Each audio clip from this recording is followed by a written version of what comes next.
आज कलीसिया ब्लेस क्यों नहीं है?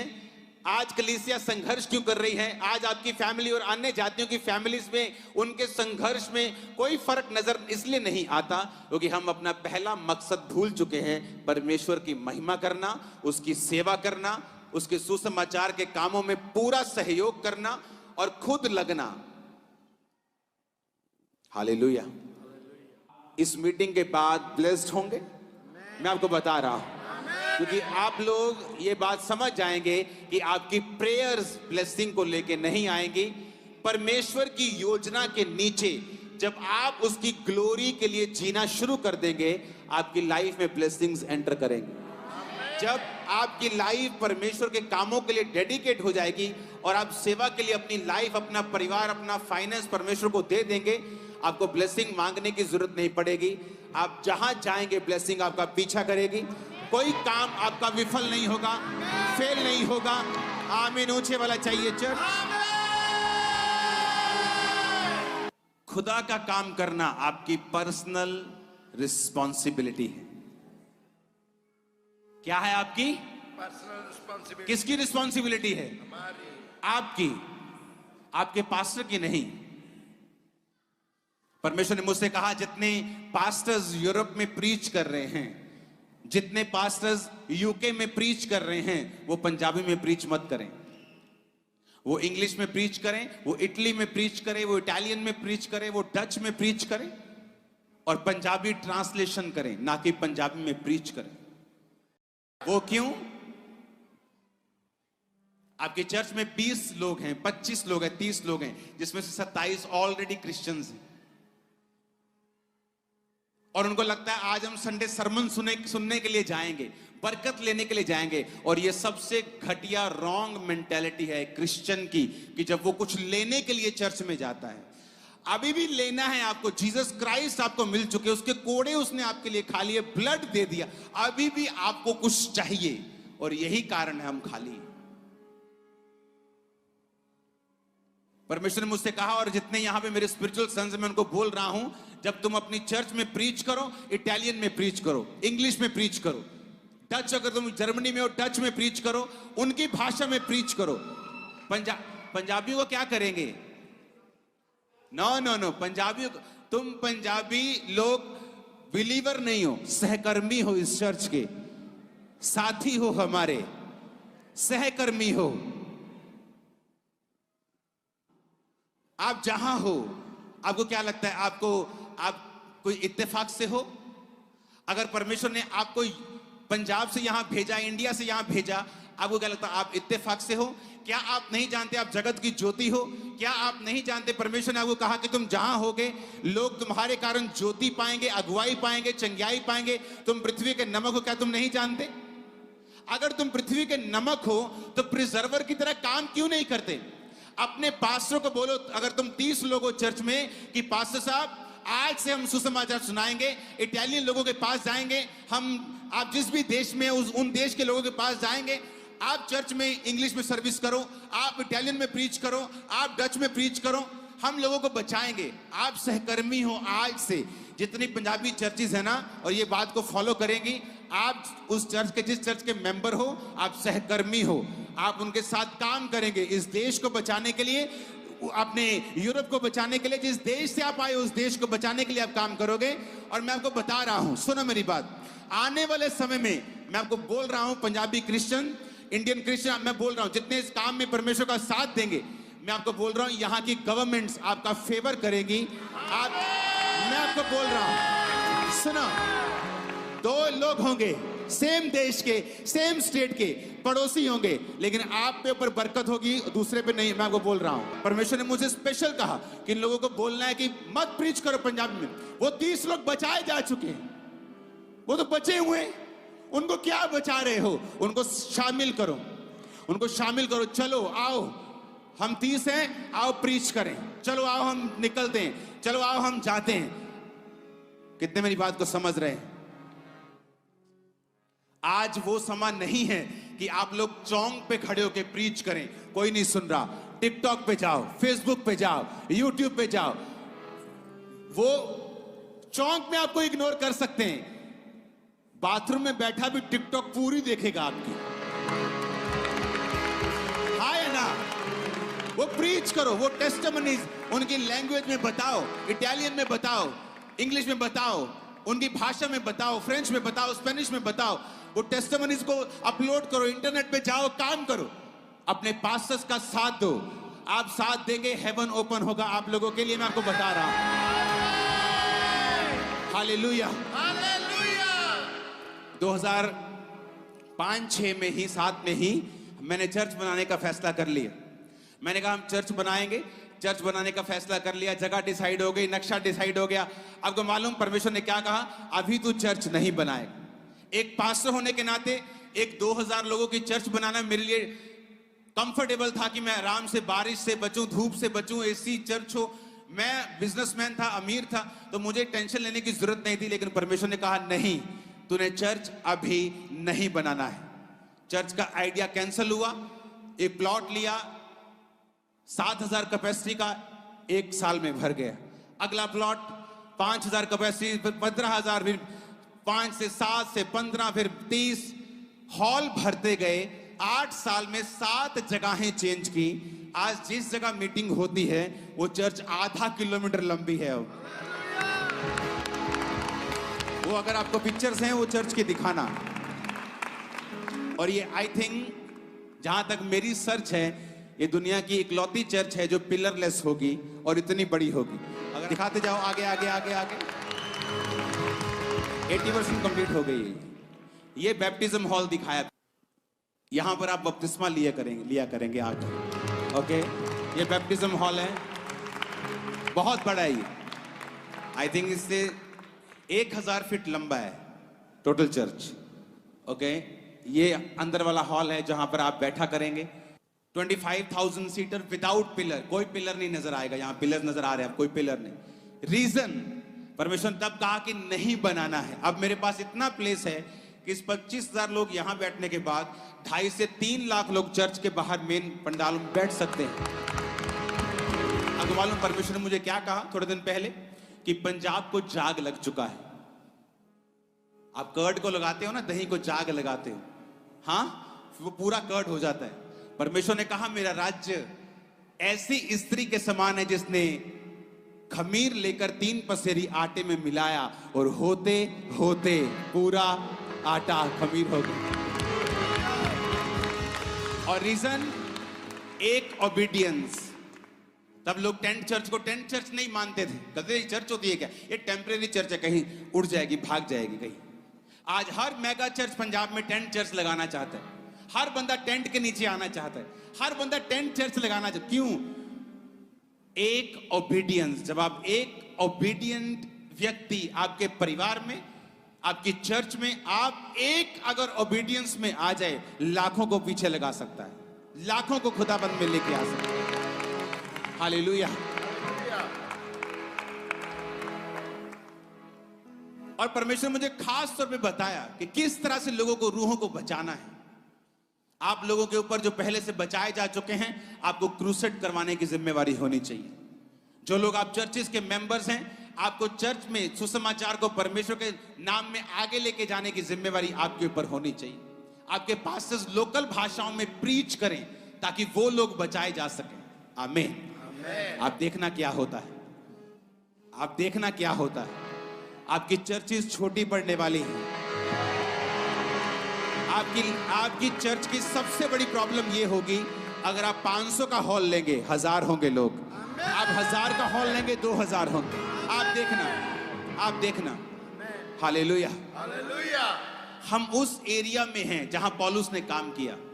उसने कहा मैं तनख्वाह ले सकता हूं, मैं तुम पे बोझ डाल सकता हूं, कलीसिया मेरा घर चलाए, क्योंकि बाइबल कहती है जो सुसमाचार सुनाता है उसकी जीविका, उसका पैसा, उसकी कमाई सुसमाचार से होनी चाहिए। पर कहता मैंने अपना जो अधिकार था उसे काम में ना लाके तुमसे कोई पैसा नहीं लिया। हालेलुया। आज खामरा चर्च, अंकुर नूरुल्लाह मिनिस्ट्री मुझे कोई तनख्वाह नहीं देती। मेरा अपना प्रेस है, मेरा अपना प्रिंटिंग प्रेस है जो मुझे पैसा देता है। वो क्यों? ताकि मैं 100% एफर्ट, पैसा खुदा के कामों में लगा सकूं, और उसका रिजल्ट आपने देखा है। हालेलुया। Hallelujah. आज लोगों को मालूम है कि अगर मैं 100 रुपीस भेज रहा हूं तो वो 100 का 100 जा रहा है, वो सुसमाचार के काम में जा रहा है, वो निकल रहा है। हालेलुया। Hallelujah. जब चर्च में रिश्तेदार आए थे, हाँ, बिन बुलाए रिश्तेदार, तो वो भी चेक करके गए कि जो ये पुलपिट से बोलते हैं वही इनके पीछे है। अगर आपके विरोधी भी ये बात मान जाएं, जो आपको डिस्ट्रॉय करना चाहते हैं, कि इनमें ये कमी नहीं मिलेगी। जब मैंने सेवकाई को शुरू किया तो परमेश्वर ने कहा कि अगर व्यभिचार और पैसे में तू सख्त होगा, मिनिस्ट्री नहीं हिलेगी कभी। आज चर्चिस गिरने का कारण क्या है? व्यभिचार। पास्टर्स की गिरने का मेजर कारण क्या है? व्यभिचार। दूसरा, पैसा। अगर इन चीजों में तू सख्त हुआ, सेवकाई बहुत आगे जाएगी। और मेरी चर्च में रूल था कि अगर तुमने व्यभिचार किया, तुम चाहे 20 साल से वहां पास्टर हो, तुम आउट होंगे, कोई माफी नहीं, वो पोजीशन कभी दोबारा नहीं मिलेगी। अगर तुम्हें पैसे में चोरी हुई तो किसी डिपार्टमेंट में होगा, तुझे आउट किया जाएगा, तुझे सॉरी नहीं मिलेगी। और इस वजह से जब आप पर्सनल जिम्मेवारी लेते हैं कि परमेश्वर तेरी महिमा करने की मैं पर्सनल जिम्मेवारी लेता हूं, अपने कैरेक्टर से, अपनी लाइफ से, अपनी प्रेयर से मैं पर्सनल जिम्मेवारी के साथ तेरा काम करूंगा, खुदा आपको ब्लेस करता है। देखो फिर वो आपकी मैरिज किस तरह से ब्लेस करता है, फिर आप देखो किस तरह से वो आपके फाइनेंस को ब्लेस करता है, फिर देखो किस तरह से आपको वो अच्छी सेहत के साथ ब्लेस करता है। क्या आपको लगता है कि आपको भिखारी की तरह मांगते मांगते 4 साल हो चुके, प्रभु मेरी सेहत को ठीक कर, आपको क्या लगता है वो आपकी प्रेयर नहीं सुन रहा? आपको क्या लगता है अगर वो आपको हील कर देगा उसके बाद खत्म हो जाएगी हीलिंग? बाइबल कहती तुमने मांगा पर पाया नहीं, अपनी महिमा के लिए मांगा, अपने व्यभिचार के लिए मांगा, अपने कंफर्ट के लिए मांगा, तुमने परमेश्वर के लिए नहीं मांगा। जब परमेश्वर तुम्हें अपने कामों में लगा हुआ देखेगा, जब परमेश्वर तुम्हें अपनी सेवा में लगा हुआ देखेगा, जब वो तुम्हें पर्सनल जिम्मेवारी लेता हुआ देखेगा, तुम्हारे जीवन के हर एक पहलू के ऊपर, हर एक एंगल पे वो बरकत को डालेगा, अपनी निगाह रखेगा, अपने हाथ को रखेगा, अपना आत्मा वो तुम्हारे ऊपर रखेगा, सुरक्षा तुम्हें देगा। उसका वचन पूरा होगा जब परम प्रधान के छाया स्थान में बैठा रहेगा, सर्वशक्तिमान की छाया में ठिकाना पाएगा, उसका वचन पूरा होगा। लेकिन ये वचन पूरा नहीं हो रहा कि तू उसकी छाया में ठिकाना पाएगा, क्योंकि हम परम प्रधान के छाए हुए स्थान में नहीं। वो छाया हुआ स्थान तो गर्लफ्रेंड ने चुरा ली है, बॉयफ्रेंड ने चुरा ली है, वो तो वाइन की बोतल ने चुरा ली है। वो छाया हुआ स्थान तो खत्म हो चुका है। वो छाया स्थान कहां है? कहता जो परम प्रधान के छाए हुए स्थान में बैठा रहेगा। यशब, बैठने का मतलब है यशब, कि तुम्हें एक कुर्सी मिली है विश्वासी होने की, लेकिन जब तूने व्यभिचार देखा, तुमने वो कुर्सी छोड़ दी। सुंदर औरत देखी, कुर्सी छोड़ दी। पैसा देखा, कुर्सी छोड़ दी। हर बंदा ईमानदार है जब तक उसको एक ऐसी ड्यूटी ना मिले जहां से वो पैसा चोरी कर सकता है। जब तुम्हें एक ऐसा काम मिले जहां तुम चोरी कर सकते हो, फिर भी तुम ईमानदार हो, फिर तुम ईमानदार हो। हर बंदा पवित्रताई में है जब तक उसको एक अच्छी लड़की प्रपोज नहीं करती, अच्छा लड़का नहीं मिलता व्यभिचार करने के लिए, शादी करने के लिए नहीं। हर बंदा पवित्रताई में। जैसे ही किसी ने अप्रोच की, पवित्रताई खत्म। तुम पवित्रताई में नहीं थे, तुम एक्टिंग कर रहे थे। मेरे भाइयों, मेरी बहनों, अपनी लाइफ, अपना फाइनेंस, अपना दिमाग, अपनी एनर्जी, अपना गिफ्ट खुदावंद के किंगडम में लगा दीजिए। ये बेस्ट इन्वेस्टमेंट है आज आप लोगों के लिए, कभी फेल नहीं होगी, कभी फेल नहीं होगी। यहूदियों के पास गया तो यहूदियों के जैसा बना। बाइबल कहती पौलुस गमलीएल के पैरों पर पढ़ाया गया। आज के जमाने में लगाओ तो हार्वर्ड यूनिवर्सिटी में बेस्ट स्टूडेंट था वो, ऑक्सफोर्ड में बेस्ट स्टूडेंट था वो। पर जब परमेश्वर ने कहा पौलुस मैं तुझे इस्तेमाल करना चाहता हूं, लेकिन यहूदियों में इस्तेमाल नहीं करूंगा, जहां तेरी पकड़ है, जहां तेरी पहुंच है, मैं तुझे अन्य जातियों में इस्तेमाल करूंगा। तुझे शून्य करूंगा पहले तुझे इस्तेमाल करने के लिए, तुझे जीरो करूंगा तुझे इस्तेमाल करने से पहले। और बाइबल कहती पौलुस ने अपना सब कुछ कूड़ा समझा, अपना कैरियर, अपनी जॉब, अपनी लाइफ, अपनी विल, अपने इमोशंस, और परमेश्वर की सेवकाई में लग गया। और 27 बुक्स नए नियम में से 14 पौलुस की पढ़ते हो आप, आधे से भी ज्यादा। आज यूरोप उसका डाला हुआ बीज है पौलुस का। परमेश्वर फिर से चाहता है आप लोग जिम्मेवारी उठाएं, आप लोग सेवकाई की जिम्मेवारी उठाएं, अपने पास्टर्स, अपनी सेवकाइयों के साथ एक मन होकर चलें, सुसमाचार के कामों को करें। आप सेम नहीं होंगे, कुछ भी आपके घराने का, आपके फाइनेंस का सेम नहीं होगा। Hallelujah, hallelujah. जब आपको सेवा करने का काम मिल जाएगा, एक मकसद मिल जाएगा, आप चर्च में लोगों की कमियां ढूंढने के लिए फिर नहीं आए, आप पास्टर्स को तंग करने के लिए नहीं आएंगे, आप हर वक्त मुझ पे प्रेयर कर दो, आप ये काम करने के लिए चर्च में नहीं आएंगे। फिर आपको मालूम होगा कि मुझे एक काम करना है, सुसमाचार को आगे लेके जाना है।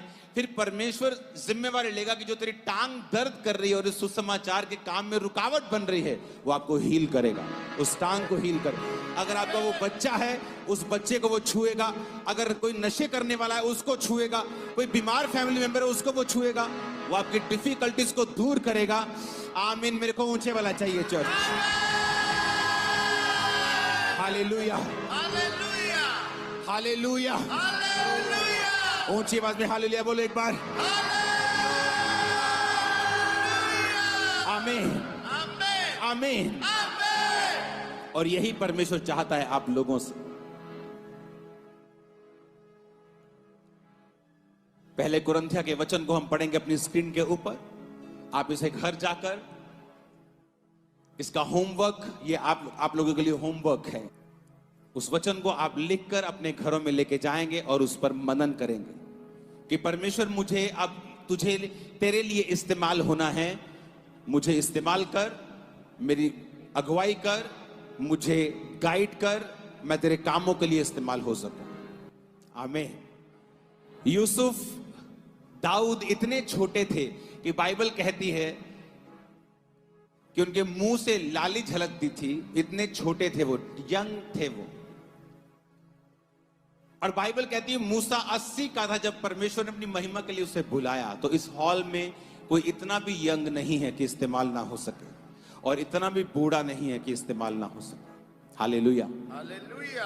पहला कुरिन्थियों 9 उसकी 6 से लेके पूरा 9 बाब आप घर जाके इसे पढ़ेंगे।